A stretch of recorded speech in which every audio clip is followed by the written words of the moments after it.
Listen. Welcome back to a brand new video of the Talking with Jake program. Talking experience. As soon as I left out of the apartment, I started with a noise campaign. I gotta tell you, this is what they do every time. I hear the New York President Department. That's right, every time. That's what they do. Particularly when they start targeting me heavily and want me to stay. Right? They try to use these coercive threats with the noise campaign, the New York President Department, constantly using the noise campaign whenever I walk towards the door, again, because they surveil me in the home. Right? Yeah. This is some classified surveillance tech they're using. All right. This is why you see me when I start to record. All right. When usually, I have the front camera facing up in the ceiling. You guys can hear the noise campaign. Particularly if you're listening, if you have headphones, you listen, loud enough. You'll hear the subtle use of the sirens. All right. So noise still going. Look, all black. Of course, he's dressed in all black. All right. All right. You guys see the pattern? All right. You guys see the pattern?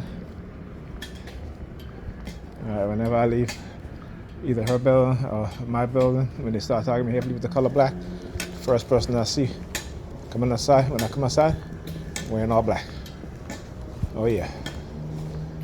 This is what they do. And I love exposing them. I certainly do. So, also, parent got home after we came up from the grocery. Let me tell you, they were targeting me in the grocery store. And, I was targeting their ass back too. Yeah, so what they do is that when me and my daughter about to walk into the grocery store, got a guy dressed in all black. He walks in front of me. He's standing there waiting for me. Then he walks in front of me. I go to pay for my stuff, and I go to the line that has the disability sign on it, right? And there's a guy standing there, and he's wearing a black jacket again. So as I approached him, I knew, and I did it purposely. I could do it two lines. I didn't want to go to the other one, even though there was a line that was before that had there was a woman there. She didn't have a lot of groceries, but I wanted to go there because I wanted to see what they're going to do. And I talk about how, again, when you study what it is that they do, sometimes you got to test out certain theories, right? And like I said, I could have gone anywhere, but once you realize again how they try to direct your movement, right, to have you go to certain aisles or what have you, right? Remember, it's all orchestrated, it's all planned. Once they know that where you're going, they will send their perps and they will send them in there to engage in covert psychological warfare, right? Or covert warfare. So I went to that aisle specifically because I see that he was wearing black. Okay? Again, you gotta understand how it is, what they do, how they manipulate your movement by stepping in front of you to change your direction, that sort of thing, right? I've been peeped that years ago, okay, so it ain't nothing new. But again, like I said, things will feel a lot different. Like all black. Reach this corner, all black. Look at her over there. Turn around. Okay. Again, using what we talk about, right? The power of association, dark NLP, right? Manipulating one's mind by doing certain things or putting them in certain positions, right? The use of honey traps, the use of people who will come into your life to engage in, again, psychological manipulation, and then using those very same people or people that look like them to engage in psychological warfare, right? In what is called the power of association or dark NLP, right? So when you know, like me, when you know about dark NLP, you understand what it is that they do. right? And you understand that it is orchestrated. And it's orchestrated for the very purpose of manipulating, of controlling you. Whether they want to extort money from you, whether they want to silence you because they experimented on you, because they are experimenting on you, not experimented, but they are experimenting on you, so they have to develop ways in which to manipulate you, to entrap you, to either change your views, change your belief system, to accept what is being done to you. Okay? So you gotta understand. Like, stick her pinky finger out, walking over there. She walk, bad, stick her pinky finger out. Like, lady, again, I don't really care. You can stick your pinky finger out, you can stick your middle finger out, you can stick your index finger out, whatever finger you want to stick out. But they do it because, again, once they do it in front of you, you'll see people walking by doing the same thing. Again, that's how they condition you. We talk about conditioning, right? This is what they do. Okay? This is what they do. How they condition you. And it's brainwashing. Right? There is no ifs, ands, or buts about it. You know what I'm saying? That's exactly what it is. And it is illegal, it's highly unethical. Okay? And they understand and they know what they're doing is criminalized, is that it's a crime, and they understand the criminality of what they're doing. That is why they have to engage in certain methods to make sure that you don't expose what it is that they have done to you, or they continue to do to you. So you got to understand that mindset. This is why they will take away your resources, so that you can't fight back. Okay, because once they leave you in a state of destitute, or almost destitute, right, or in a financial state where you're, like the majority of people in America, right, including black people, right, where you just survive, right? But understand this, like I said, they have to engage in this sort of behavior against the victims, so that you cannot fight back, so that you cannot retaliate, okay? And again, because they're cowards. All right. I was watching a video on Ibrahim Traoré, who was the president of Burkina Faso, and the constantly assassination attempt on his life, Okay. And why is that? Because the West do not want to have African leaders that want to be self-governed, independent of their financial institution, independent of their laws, right? And independent of them, period. Well, that's my U-Haul right there, man. I'm on E. I'm trying to sell my watch. U-Haul right there. That furniture, I'm trying to get some help.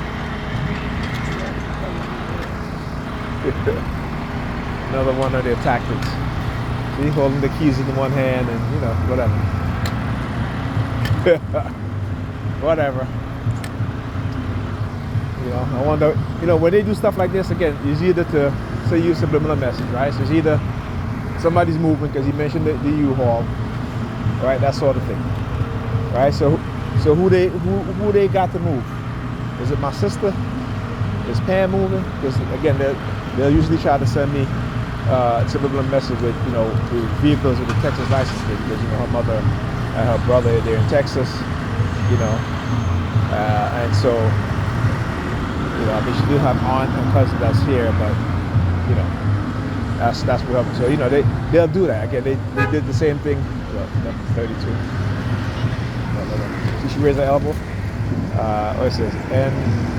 NYC 9232. No, 9321. So yeah. So she, as soon as the car passed the license, she raised up her elbow. The one right here. Again, like I said, this is orchestrated.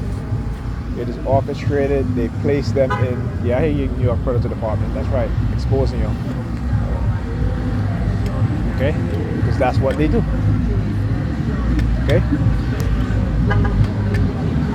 So like I said, was one of the reasons why, they don't affect me like how they used to with the fear-based trauma campaign, is that I realized that, just by looking back at some of the things that was happening to me before, I came into this awakening of being targeted, that they were doing this shit way before. I used to tell my brother, I was like, I'm not sure about that, but, I said, maybe in the future I'll feel like that. And guess what? I do feel like that. I don't feel like that, I know. Just like I told him, I said, this is about, these white races in a certain industry who do not want black men at the time, or black people at the time, to engage in any sort of business to compete with them. Okay? And it didn't matter the fact that we were in no competition to them at that point. They wanted to make sure that we will never be a competition to them. And again, no one can convince me otherwise. Just for the simple fact of how things transpired in our target, his target and my target. It was very, very obvious to me, when I started looking back at the things that he was going through, and then I started going through it, it's for that simple fact. When they see black men with ambition, if you're a black man on Wall Street, you're working for an investment firm or JP Morgan, one of these big banks, and they see that you have ambition to branch out on your own, and they will seek to destroy you. Again, this is the history, right? So when I, like I said, when I come into that realization, like I said, they can, some of all these threats, they're gonna, come see me, what have you, because again, the implantation, the BCI, or send me subliminal message, if I don't listen, if I stay in the house and isolate myself. Why do they want to isolate? All right? Why do they want to keep me away from knowledge? Because you just stick right there, yes. The car just turned at number 32 in the license plate, but I couldn't get all of it. Yeah, right? So why is it that whenever I download or whenever I buy a book on history, they constantly use it to silence to try to threaten, or they constantly use the threat also to take away my disability. You understand? This is what they do. It's to keep you and I away from knowledge.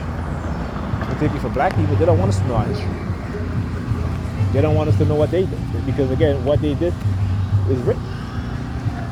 Okay, it's well documented by their scholars, right? The crime that they've committed against black people, and it started even before slavery. Talk about in Europe, right? Go look up Oliver Cromwell, okay, and go learn the history of Oliver Cromwell and what he did to black people. He went on a murderous spree to kill black African Europeans. This is prior to the enslavement of Africans, right, by Europeans. Okay, we don't have that knowledge. We don't know about that, but I do. Okay, and so they hate the fact that, and again, here's the thing too, right, which kind of made me realize that there was somebody subliminal message, but I'm your friend. You're not my friend. You are not my friend. You are pretending to be my friend. You're trying to manipulate. That's what you're doing. But like I said, if when I was thinking about starting business to help out black people, I know, Bill, we give you money, but you can't help black people. You can't help your people. You're one of the chosen ones. And I'm like, really? Chosen for what? So when I hear other people talk about their chosen ones, I'm like, chosen for what? Chosen to be tortured? Okay? Nobody chooses this. This is chosen for us. Okay? And those of us, some of us, who have the presence of mind and who think a certain way, begin to unravel the pieces. Okay? And not just me just being a black person, but you have Mark Rich, right? You have Kathy O'Brien, right? You have Julian McKinney, okay, who worked as a CIA analysis in the 1980s. And she became a target when she brought to her supervisor in the NSA that she was getting calls with people describing being attacked with radio wave or microwave frequency weapons.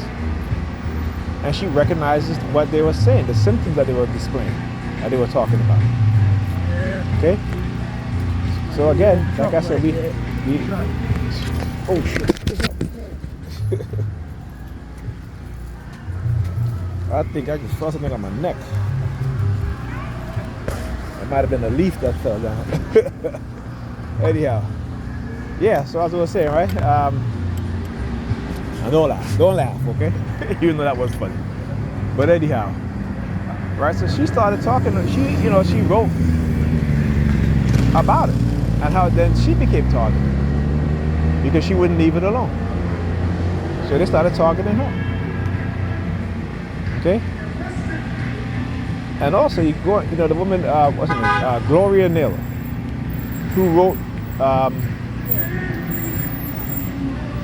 the book 1996. Okay.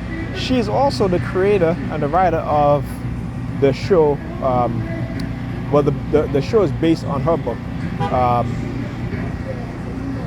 The Children of Brewster Place, right? And also the show in the 80s with Marla Gibbs, 227.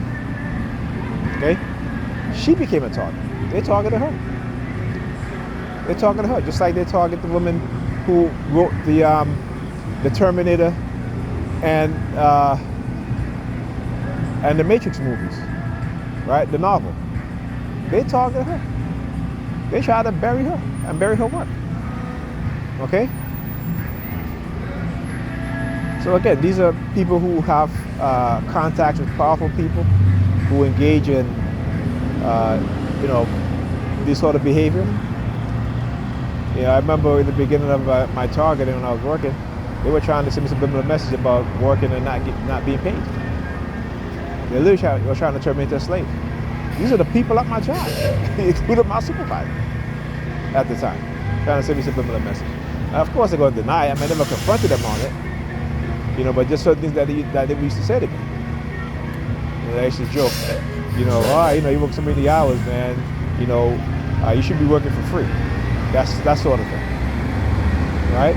So again, it just goes to show. Like I said, I remember a lot of shit. A lot of shit hasn't been coming back to me that they didn't want me to remember, right? Because again, exposing their shit. A lot of stuff I forget, but some of the stuff is coming back, particularly when it comes to dealing with my targeting. And because again, I get targeted every day, so it's always the same tactics all the time, right? So it is what it is, right? So yeah. Look at this. Look over there. There's a hand signal behind the back of her head. Why? Because the guy in the orange suit walked by. Look. Still doing it. Look over there. Still doing it.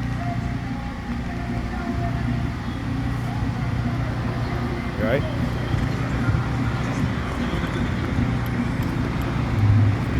Anyway, what's going on with my phone here? All right, see, this phone is acting up. All right, let me end the video and I'll start a new one.